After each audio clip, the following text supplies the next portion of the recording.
Assalamu alaikum wa rahmatullahi wa barakatuh. Welcome back to the Proof That Islam is the Truth, where we are talking about the prophecies of the Prophet Muhammad. May Allah's peace and blessings be upon him. We talked about how Islam is going to be the dominant religion. Indeed, it is becoming that. It is that. And we mentioned about how Islam until today is growing, and that how the Quran was promising the Muslims victory even though they were so small and they were so weak. Also, there is another prophecy in the Quran, in the 30th chapter of the Quran, in the verses 1 to 7, a very interesting prophecy. The Roman Empire has been defeated in a land close by. This is what the Quran is saying. But they, even after this defeat, will gain victory in a few years. Allah's is the command in the past and in the future.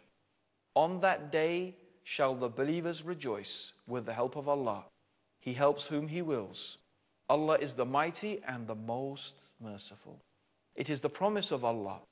Allah never breaks His promise, but most men do not understand. They crave for the outer things of this life, but of the hereafter they are heedless. Now, the Eastern Roman Empire, the Byzantine Empire, had for many years been fighting the Persian Empire, and they suffered a massive defeat at the hands of the Persians, who captured Jerusalem in the year 614 of the Christian era. And after that, Egypt fell, and then Syria fell. And Constantinople itself was laid siege to. This means a land close by. Now, the pagan Arabs actually delighted in this, as it seemed to signal to them the success of idolatry and its followers over the people who followed the revelation of Ahlul Kitab, the Christians in this case. And when this verse was revealed, it seemed impossible that the Roman Empire, the Byzantine Empire, would ever recover. It seemed it was the end. The Persians had reached dominance. The Byzantines, it seemed, were finished.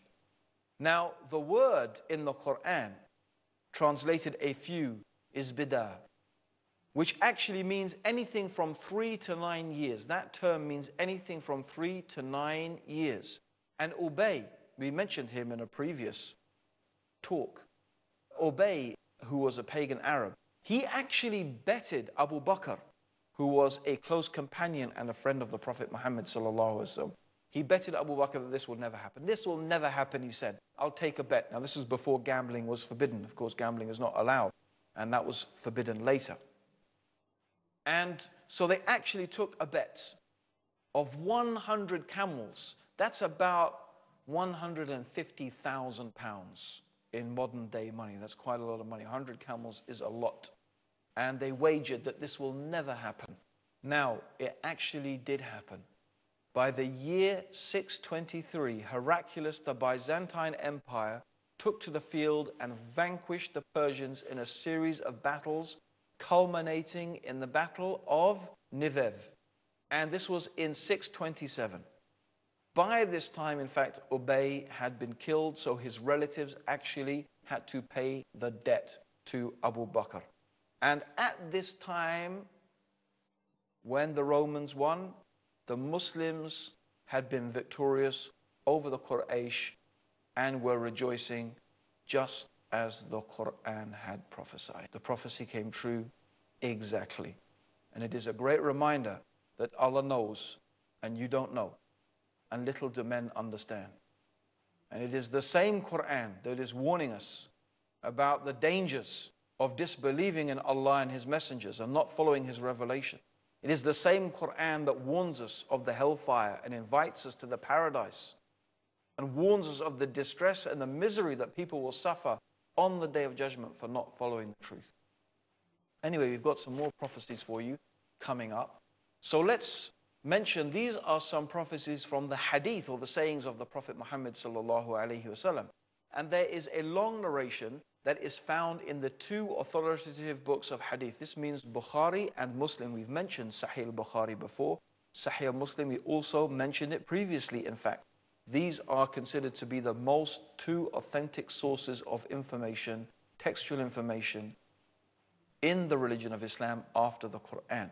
Now, according to this long hadith, the Prophet Muhammad was sitting in a garden, and Uthman ibn Affan walked in And the Prophet asked Abu Musa Ash'ari, who was with him, to inform him of the good news of paradise. So to tell Uthman of the good news of paradise. And also that people would mutiny against him. And this exactly is what happened. It is well known from Islamic history that the people did mutiny against Uthman ibn Affan. In fact, they even killed him. Prophecy came true exactly as the Prophet had said. In another narration, while the Muslims were fighting the Jews in Khaybar, after some days of attempting to besiege the fortress, the Prophet said the next day he would entrust the flag to a man whom Allah would give victory. And he gave the flag to Ali, and the same day the fortress was conquered by the Muslim under Ali's command, as the Prophet Muhammad had prophesied.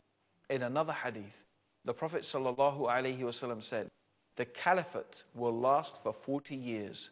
Then there will be a biting kingship. So the caliphate will last for 40 years. The caliphate are the righteous successors of the Prophet Muhammad ﷺ. And then after that, there will be a biting kingship. So the Prophet said 30 years. And it happened exactly like this. The rule of the rightly guided khulafa, meaning Abu Bakr, Umar, Uthman, and Ali, was exactly 30 years. Okay? So we had Abu Bakr for 2, Umar for 10, Uthman for 12, Ali for 2.5, and Hassan, who succeeded Ali ibn Talib, was 3.5 years. So that makes, as the Prophet ﷺ said, exactly 30 years. After that, evil spread and kingship was established, just as the Prophet Muhammad ﷺ said would happen. In another hadith, the Prophet Muhammad ﷺ, he predicted the capture of Egypt. Remember, this is a time when the Muslims, they're just a small group of people. Yet he's telling them, you're going to capture Egypt. And he even said and told them, treat the people well. And he mentioned also that they would seize the treasures of the Persian emperor. Can you imagine this? He is telling them, you will defeat the Persians. You will seize the treasures of the Persian emperor. And he described the palace. And all of these things happened as the Prophet Muhammad ﷺ said. He even mentioned concerning one particular companion, s.a.a.s ibn Malik, that you will wear the bracelets of the Persian emperor. And in fact, this is exactly what happened. The bracelets fell into the possession of Umar ibn al-Khattab. He called s.a.a.s, who was still alive. Of course, he could have been killed in all of these wars, but he was alive. And Umar put the bracelets on him and reminded him of what the Prophet ﷺ had said. Also, in Sahih al-Bukhari, Auf ibn Malik, he reported that the Prophet ﷺ said, look for 6 incidents before the last day. First, my death. Then, and this is of course true, the Prophet died. Then the conquest of Jerusalem, and the Muslims conquered Jerusalem.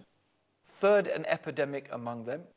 Fourth, the abundance of wealth, so a man would not gladly accept 100 dinars if given it.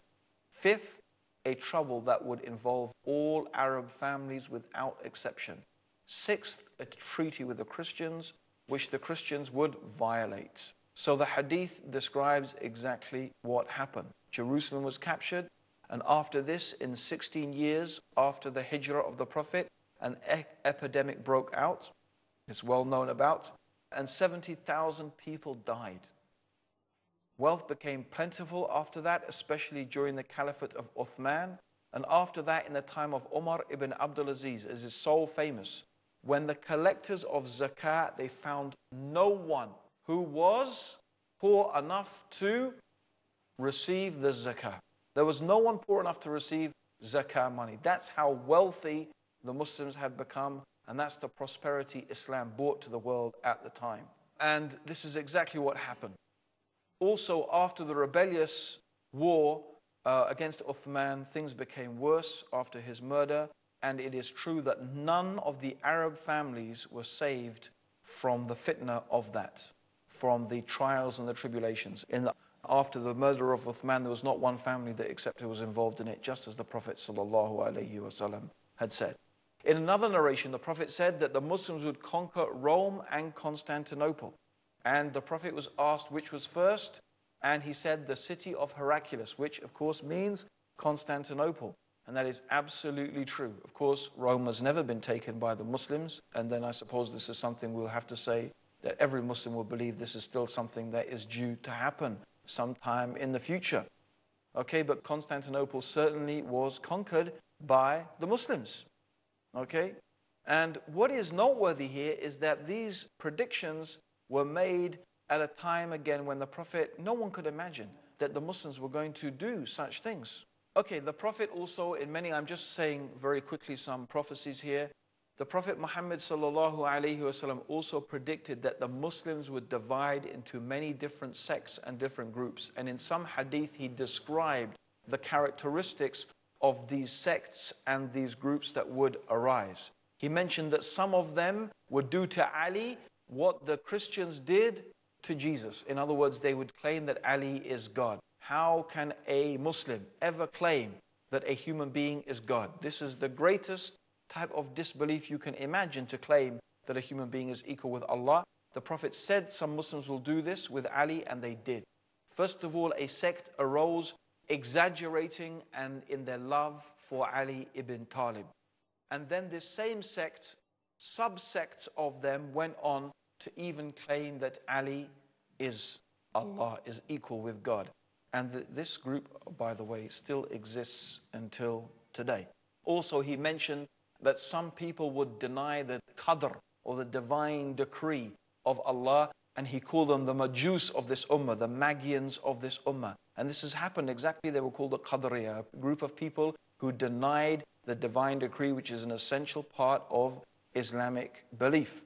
And he also mentioned that a group would arrive from a certain tribe, and the Prophet pointed out this individual, and they would say that the people who are believers are unbelievers. They would apply the verses of the Quran talking about unbelievers to the believers. And the Prophet mentioned very bad things about them and said, in fact, he called them the dogs of the hellfire, because they are saying that the true believers are in fact disbelievers. And the Prophet mentioned and pointed out this man. And it happened that a group arose called the Khawarij. These Khawarij, actually most of them were exactly from the tribe this man, the Prophet sallallahu alaihi wasallam, pointed out. And the Prophet sallallahu alaihi wasallam mentioned that they should be fought against, and this is exactly what Ali ibn Talib did. He fought against this group, the Khawarij. So these are some of the hadiths of the prophecies of the Prophet sallallahu alaihi wasallam. And we have a lot more, in fact, to come. We're going to be mentioning some of the signs of the Day of Judgment, things that the Prophet Muhammad said would happen before the last days. And that will be our last in the episode of the proof that Islam is the truth. So make sure you tune in and listen into that for our last and final episode of the proof that Islam is the truth. Until then, Assalamu alaikum wa rahmatullahi wa barakatuh.